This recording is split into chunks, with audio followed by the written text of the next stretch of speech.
నమస్తే.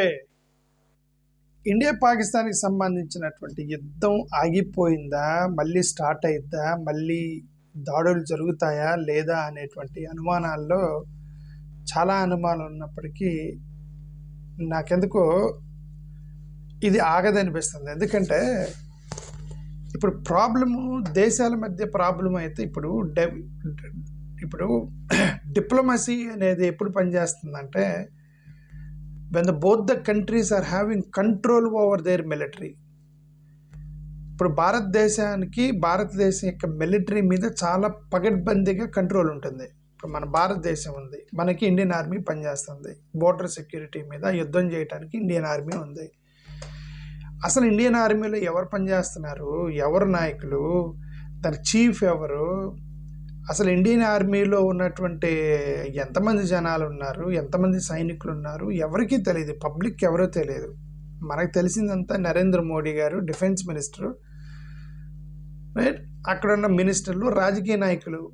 ఎందుకంటే ఇది డెమోక్రసీలో మిలిటరీ ఏం చేస్తుంది అనేది రాజకీయ నాయకులు, అక్కడ ప్రధానమంత్రి గారు వాళ్ళు హ్యాండిల్ చేస్తారు. కాబట్టి ప్రజలు పెద్ద పట్టించుకోరు ఆర్మీలో ఎవరున్నారు, ఆర్మీ చీఫ్ ఎవరు, ఇవన్నీ కూడా.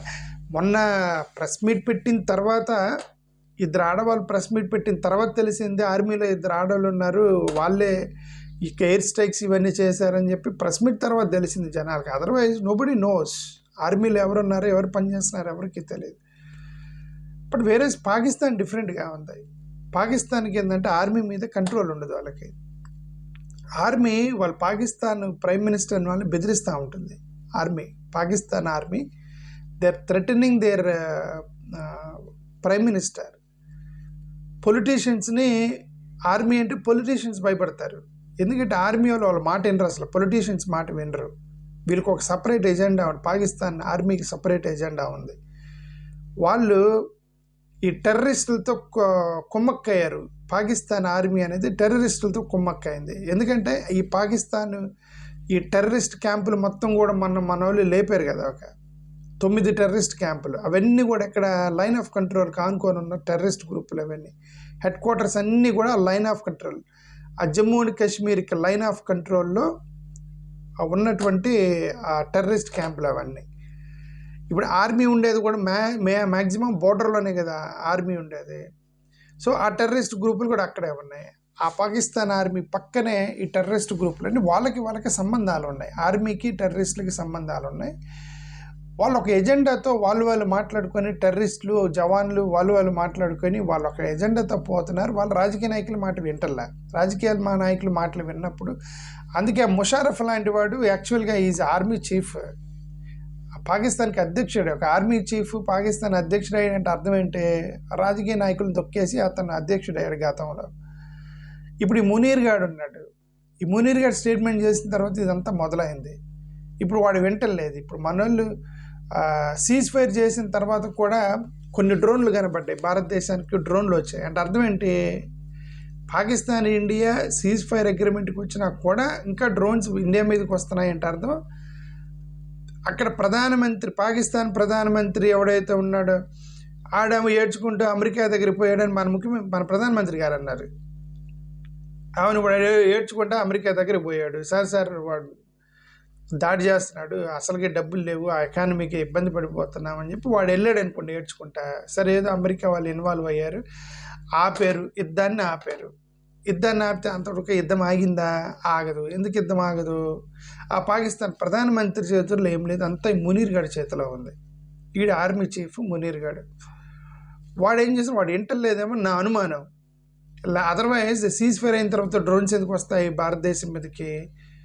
మోరోవర్ ఆడ జవాన్లు గెలిచినట్టుగా వెళ్ళి ఈ జవాన్లు కలిసి విజిట్ చేసినట్టుగా ఆర్మీ చీఫ్ మునీర్ ఆ యొక్క సోషల్ మీడియాలో వదిలేరు దాన్ని. జవాన్ని గెలిచిన దాన్ని వాడేమైనా పొలిటీషియనా? ఆర్మీ చీఫ్ ఏమైనా పొలిటీషియనా? వాడు పబ్లిక్ అఫైర్స్. ఒక రాజకీయ నాయకుడు కనుక హాస్పిటల్కి వెళ్ళి గాయాలు పడ్డ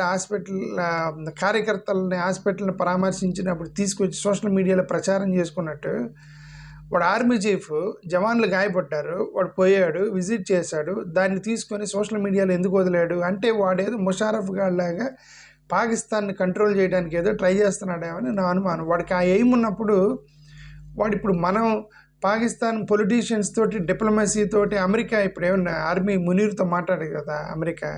ట్రంప్ ఎవరితో మాట్లాడతాడు?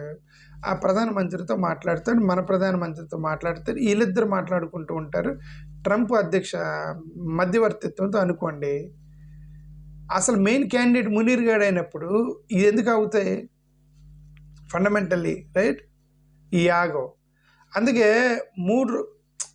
అసలు ఏందండి వాళ్ళు సీజ్ ఫైర్ అనౌన్స్ చేసిన 3 గంటల్లో డ్రోన్స్ కనబడ్డాయి అంటే మీరు మనం చూడండి ఎంత దారుణమైనటువంటి పరిస్థితుల్లో ఉన్నామో మనం అర్థం చేసుకోండి. అందుకే పాకిస్తాను మాట వింటలేదు కాబట్టే, పాకిస్తాన్ ఆర్మీ వాళ్ళ మాట వింటలేదు కాబట్టే ఒక డెసిషన్కి వచ్చారు. మొన్న ఈ ఇద్దరు DGMO director general of military operations meeting జరిగినప్పుడు ఒక అగ్రిమెంట్కి వచ్చారు. ఏంటంటే ఆ బార్డర్ నుంచి మీరు ఆ సైనికుల మొత్తాన్ని తప్పించండి అన్నారు. అంటే కొద్దిగా తీసుకెళ్ళిపోయండి, వేరే ప్లేస్కి తరలించండి అంటే దానికి అగ్రిమెంట్ అయ్యారు. అంటే అర్థం ఏంటంటే అక్కడ ఎవరైతే జవాన్లు ఆర్మీ వాళ్ళని ఆ బార్డర్ నుంచి తీయమన్నారు, మూవ్ చేశారు. అక్కడి నుంచి పాకిస్తాన్ మూవ్ చేసింది, ఎస్ కన్ఫర్మ్ చేసింది.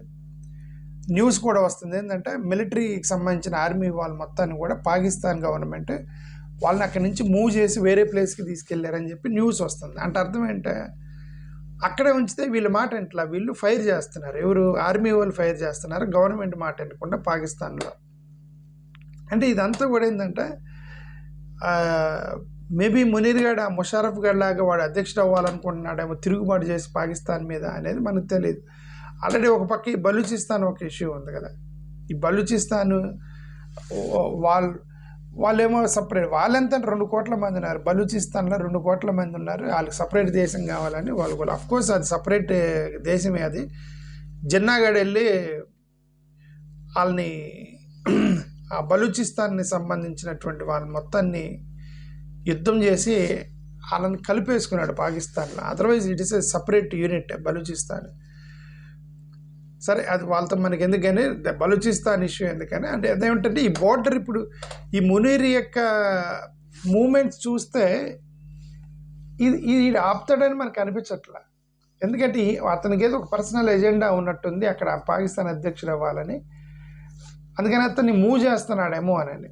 లేదంటే లష్కరీ తోయిబా లాంటి వాళ్ళు, TRF లాంటి వాళ్ళు, వీళ్ళు వచ్చి కాశ్మీరీ బ్రదర్స్ లిబరేషన్ కోసం మేము ఫైట్ చేస్తున్నామంటే వీళ్ళు అడిగారా? భారతదేశంలో ఉన్న కాశ్మీరీలు పాకిస్తాన్ వాళ్ళకి ఫోన్ చేసి మాకు లిబరేషన్ కావాలి, మీరు మమ్మల్ని మీ పాకిస్తాన్లో కలుపుకోండి అని మన కాశ్మీరీలు అడిగారా? ఎవరు అడిగారు? ఎందుకు అడిగారు? ఓకే, ఎవడో అడిగితే ఇప్పుడు వాళ్ళలో ఎవరో ఒక 1 or 2 ఆర్ మ్యాక్సిమం ఒక 10% పాకిస్తానీ సపోర్టర్స్ ఉండొచ్చు. మిగతా 90% ఇండియన్ సపోర్టర్సే కదా వాళ్ళు. మన జమ్మూ కాశ్మీర్లో ఉంది. ఓకే, ఎవడు అడిగాడు మిమ్మల్ని లిబరేషన్ కోసం అన్న టెర్రరిజం చేస్తున్నామని? ఇదే లష్కరీ తోయిబా గాడి వీళ్ళతో కుమ్మక్కైంది ఆ పాకిస్తాన్ ఆర్మీ. ఇక్కడ టెర్రరిస్టులు ఆర్మీ ఒకటైనప్పుడు పాకిస్తాన్ ప్రధానమంత్రి మాట వింటారని నేనైతే అనుకోవట్లే. వీళ్ళ ఆ టెర్రరిజం కొనసాగిస్తారు ఆర్మీ సపోర్ట్ తోటి. ఇది ఆగిద్దో లేదో మనకి తెలీదు. Okay, that's what I sense. And I am sensing that Munir has some personal agenda. What I think ఏదో ఒక టైంలో మళ్ళీ గొడవలు లేపుతాడు భారతదేశం మీదకి, టెర్రరిజం పంపడమా లేదా మిలిటరీ ఆపరేషన్ ఏదో చేస్తాడని అనిపిస్తుంది. Thank you.